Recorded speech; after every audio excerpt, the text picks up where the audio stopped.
everyone, welcome back to another video from Webtech Tutorial.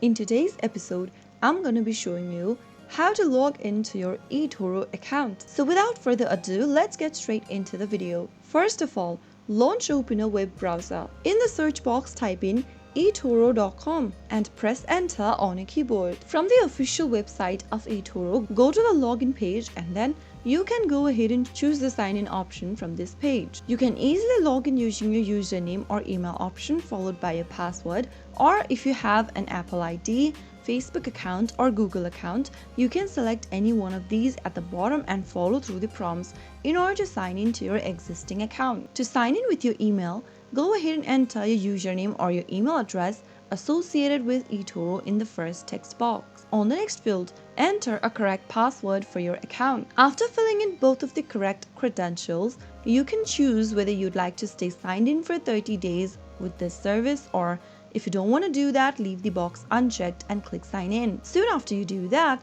you will be able to sign in or log into Etoro account. So that's how easy it is to log into Etoro within a few minutes. If you found the video to be helpful, go ahead and give us a thumbs up. Don't forget to subscribe to our channel by hitting the subscribe button. Also press the bell icon so that you'll never miss another upcoming upload from us. I'll see you again in the next episode. Goodbye till then.